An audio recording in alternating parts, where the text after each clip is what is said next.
Hey there, One Up Indie here, coming with the next video in remaking Vampire Survivors in GameMaker. This is the video series part 8, where we do a little bit of a feedback thing. So for example, once the enemies are getting hit, they are blinking white, or of course, for example, you can do that in other colors if you like. Doesn't really matter. And then we are having a little bit of a pushback, but only when the enemy is getting hit. So the first part is recoloring, and the second, or in quotations, recoloring, and the second part, optional, is pushing back. So if you want to know that, stick around. This is One Up Indie. I am a developer, so if you like what you're seeing and hearing, then why not consider sharing, liking, and subscribing to the channel, of course. So once again, what is happening? So the first thing which we need to understand is, for example, if we got our hammer flying towards the enemy, so this dude here, then we need to subtract some health. This is what we did in the last video. And then once we're clipping through it, then we are swapping the sprite to a white one. White is actually pretty good, because if you, for example, say like I want them to blink reddish or bluish or whatever, then image blend with white is the best color in this kind of regard. So once we're clipping, reducing some HP, swapping to this specific sprite, and then later on what we do is, this is then the optional part, we're just taking the position of the thing, so the weapon, then of the enemy, well, link them together, length here, and then we get the direction where to push it. And this is basically the whole thing.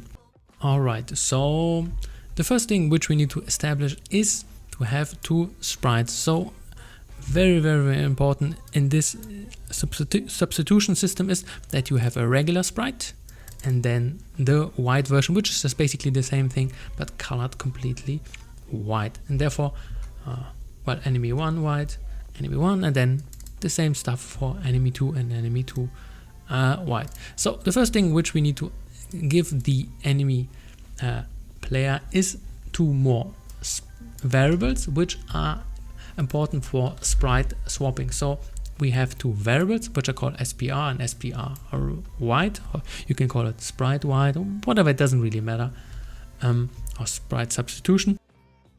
And then we store them for the regular one and the one when we are hitting or are getting hit, and then we are entering the iframes. Iframes is short for invincibility frames, because in that part we cannot hit the enemy.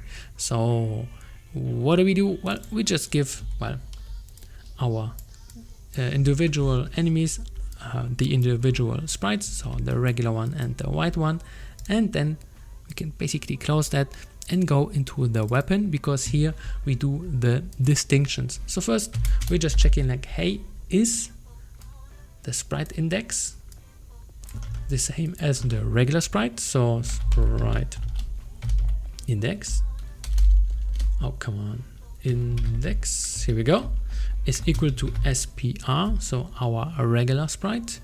Of course, everything is happening inside it. Then we say like, sweet, then we can do the whole thing of subtracting HP and then maybe destroying and so on.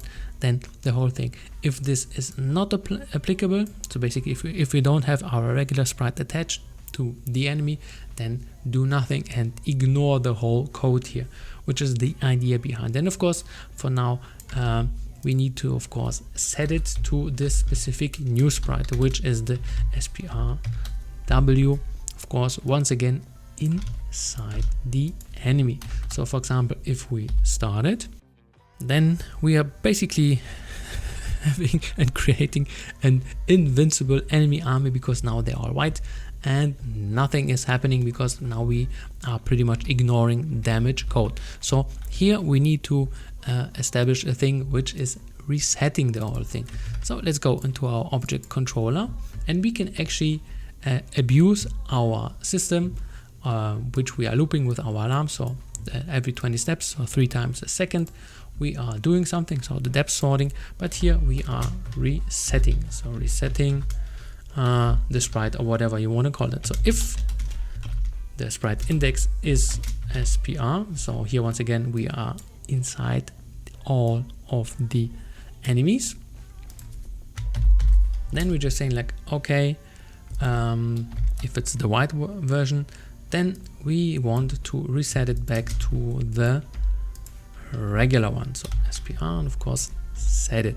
And then basically this is what it does, and it's working pretty neat. Of course, maybe you want to do that a little bit or more often than every 20 steps. So, but of course, as you can see now, we got some blinking, and this is working pretty neat. And now we are not melting the enemies. So this is working as intended. And now let's go to the second part, which is once again, if we are, well, having our regular sprite, then let's do some pushing. So push, and this will be an instant push. This is not gradual or whatever. Here we just say like, hey, let's get our direction, so where we want to push. So this is once again optional. We just say store into a variable, which I call just dir, and then point direction from what? Well, from the weapon. So here, because we are in the weapon code, from our weapon towards the enemy which we're hitting, so this part, and then we are just giving well, our thing which we're hitting, so the enemy, a new position. So the new position of our enemy is length here. So if you don't know length here, link in the description below, because this is quite important to understand. This is a very mathematically easy thing to pull off. So here we just say like, hey, to input parameters length, I don't know, let's give it 5 pixels. So we're basically pushing 5 pixels into a specific direction.